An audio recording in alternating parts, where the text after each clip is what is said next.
I am Stacey Ann Smith. As you guys would know, I am the founder and now the CEO of Pursued International Foundation, which just means I get to see what happens and run everything on a daily basis. I also am a podcast host for Constant Faithful Secure, actively involved in my church in the youth ministry. I am a big sister, auntie, a friend, and love the Lord. So, Pursuit International Foundation is a non-profit charity that I started about 5 years ago. I shouldn't say about, but 5 years ago, through the experience I had in Indonesia. So, a few years prior, I went to Indonesia on a mission trip where I learned about human trafficking and sex work and the effects it has on women and their souls. I remember one night being in a room that looked like a bedroom, but one side was glass, and these men used pointers to select women from the room, and they were in rows and rows and rows just waiting to be picked. And I sat in there with these women, knowing I had the freedom to walk out that door and go home and rest, and there were women there who could not. So that experience really impacted me, and when I came home, through prayer and some encouragement, I started this charity.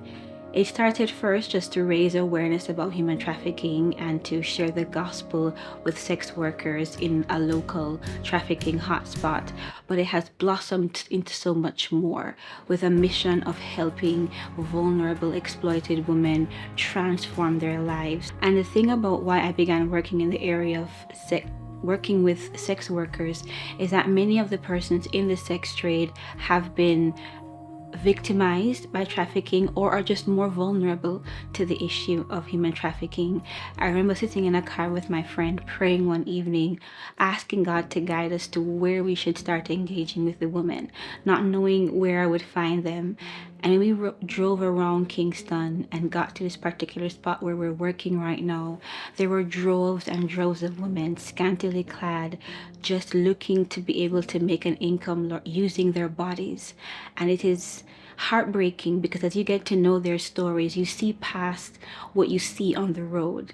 You meet mothers, you meet aunts, you meet sisters, you meet grandmothers who want so much more, who are taking care of ailing family members, who are taking care of children who ran away from ages like 12 and living on the street, and your heart towards them changes because you realize what you see when you drive past is more than just a woman without clothing, but a woman who is in desperate need of survival.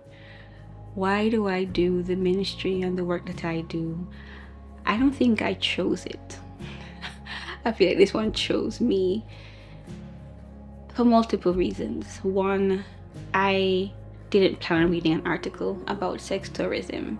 I didn't necessarily have a heart towards women in the sex trade. As a matter of fact, I, like everybody else, drove past them on the street, and I was one of the few that judged them before I knew them. My own experiences with abuse, I think all of that the Lord just used to prepare me to be in the place I'm at right now. When I was younger, I planned on being a lawyer. I believe that the providential hand of God was so much on my life that even though I didn't plan these various things, they all came together to help me be effective in this area and have a heart of compassion towards women who weren't listened to. And so I didn't choose this ministry. I would first say God chose it, and then it chose me. How do we help? You could help us to get a safe place where we can provide counseling that is specifically geared towards the women that we serve. If you have a hotel or a helping industry job, you can call us and say, we want to hire some of these women. You do farming, you can train persons to do farming. Reach out to us and help us to get these girls trained so that they can farm. You can support taking care of the operational costs. You can say, you know what, Stacey, we're going to take care of salaries. We're going to take care of overhead costs so that you guys can focus on the work you're doing. We need your hands. We need your help. We need you.